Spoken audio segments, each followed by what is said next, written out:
हम में से सब ना अपनी अपनी लड़ाई लड़ रहा है। चाहे कोई सक्सेस की लड़ाई लड़ रहा हो, चाहे कोई एग्जामिनेशंस की लड़ाई लड़ रहा हो, चाहे कोई पेरेंटिंग की लड़ाई लड़ रहा हो, चाहे कोई बिजनेस की लड़ाई लड़ रहा हो। लेकिन एक बात ध्यान रखना है यार, कि उस लड़ाई में जीतना बड़ा ज़रूरी है।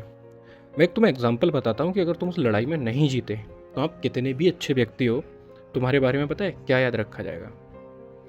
याद करो महाभारत को। महाभारत में एक करेक्टर है जिसको आज हम दुर्योधन के नाम से जानते हैं, जबकि दुर्योधन का भी नाम था ही नहीं। उस व्यक्ति का नाम था सुयोधन। हुआ क्या, पांडव जीते तो आज सब उनकी वाहवाही करते हैं। बहुत सारी कमियां पांडवों में भी थी, लेकिन उन कमियों को कोई नहीं गिनता। लेकिन वाहवाही किसकी होती है? पांडवों की। नो डाउट कौरवों में भी बहुत सारी कमियां थी, बट दुर्योधन, उसका रियल नाम सुयोधन था। सुयोधन क्यों था पता है? क्योंकि वो सभी कार्य हमेशा सही रीति से करता था, इसलिए उसका नाम सुयोधन था। लेकिन उनकी हार हुई और उसको दुर्योधन कर दिया। तो लड़ाई जीतना इतना जरूरी है। और इसका ना एक सटीक प्रमाण आपके सामने ही है। एक दुर्योधन, उसको हम दुर्योधन कहते हैं। खुद आप खुद सोचो, अगर वो व्यक्ति इतना गलत होता तो कर्ण सिर्फ उसकी दोस्ती के लिए, पता होते हुए भी कि मैं मारा जाऊंगा, कि अपने प्राण देने के लिए आतुर हो जाता, तो भाई सुयोधन ने यानी कि दुर्योधन ने अपनी दोस्ती भी इस तरीके से निभाई थी कि उसका दोस्त उसके लिए जान देने के लिए तैयार हो गया। दूसरी चीज, सब कहते हैं कि उसने द्रौपदी का चीरहरण किया, कि तो बनती है भाई, ऐसा कभी नहीं हुआ। और आपको क्या लगता है कि किसी महिला का चीरहरण होता, वो भी स्वयं भगवान श्री कृष्ण के होते हुए, और भगवान श्री कृष्ण से वो देखते रहते और साड़ी को बढ़ाते रहते? सब कहते हैं कि भगवान श्री कृष्ण हथियार नहीं उठा सकते थे, हथियार नहीं उठा सकते थे। श्री कृष्ण ने हथियार उठाया था भाई। उन्होंने शिशुपाल का वध किया था सीधा सुदर्शन चक्र से, जो उनका मेन हथियार है उससे। तो श्री कृष्ण तो छोटी मोटी किसी चीज़ से भी दुर्योधन को जो है मूर्छित कर सकते थे या कुछ भी कर सकते थे, बट नहीं किया, क्योंकि कभी चीरहरण हुआ ही नहीं। बस उन्होंने क्रोध में आकर, जब द्रौपदी ने उनको अपशब्द कहा, तब वो द्रौपदी से उन्होंने कुछ शब्द बोले। तो जो द्रौपदी ने कहा था ना, उन शब्दों को लेकर कहा था कि तुम्हारे शब्द नारी की मर्यादा पर चीरहरण है, ना कि उसने द्रौपदी का चीरहरण किया। तो जब आप हारते हो ना, तो इतिहास आपको इस तरीके से बदल करके लिख देता है। सबको पता है गदा युद्ध में चीटिंग किसने की थी? पांडवों ने की थी, भीम ने की थी ना। वो तो फिर भी सही लड़ रहा था, उसने चीटिंग नहीं की। अगर वो चीटिंग करता तो शंख बजते ही युद्ध रुक जाता था। वो तो चीटिंग से मार सकता था, नहीं मारा उसने।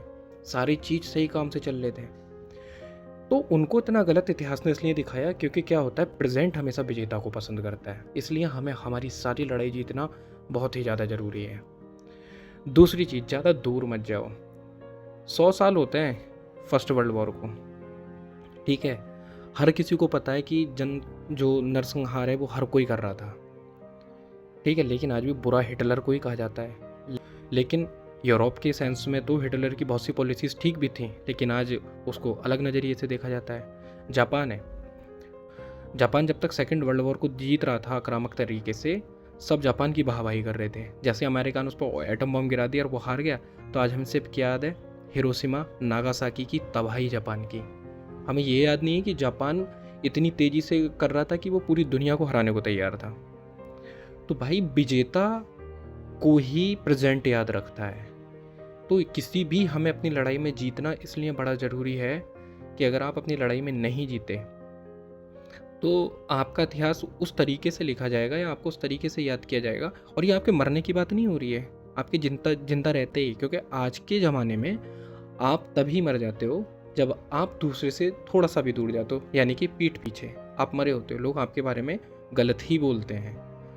तो अगर आपने अपनी लड़ाई नहीं जीती तो आपके बारे में इतिहास ऐसे ही गढ़ा जाएगा। चाहे आप कितने भी अच्छे व्यक्ति हो, आपके कितने भी सेक्रीफाइसेस हैं, उनको भुला दिया जाएगा।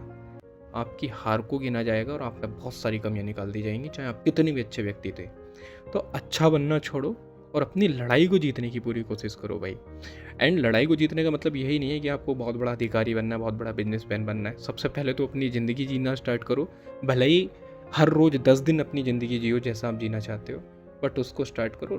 अब आप सोचोगे ज्ञान पेल रहा है, खुद क्यों नहीं करता? अरे मैंने भी कर दिया है भाई, अच्छा लग रहा है तभी तुम्हें बता रहा हूँ। और हाँ, और अगर तुम्हें भी अच्छा लगे तो भाई अपने किसी ऐसे साथी को ज़रूर इसको शेयर कर देना जिसको आपको लगता है कि वो भी चेंज हो सकता है।